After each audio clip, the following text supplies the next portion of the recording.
right, prime time. This is the video to find the winner of our dual signed MLB card that we broke tonight. This is between Steve Marone with the Reds and Tony Schwandt with the Indians. So all we're going to do is just randomize names, and whoever's on top after the final roll is our winner. So we need we'll check the time first, July 3rd at 10:10 p.m.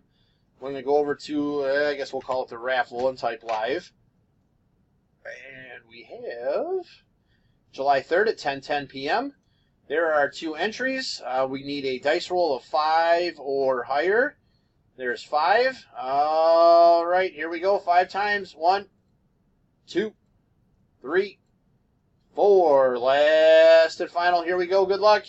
It is Steve Marone is the winner of the dual signed card. That was, I don't remember who the Reds guy was, but I know Francisco Lindor was the other one. So that's a good card.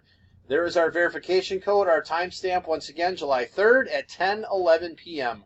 That's it, guys. Thanks.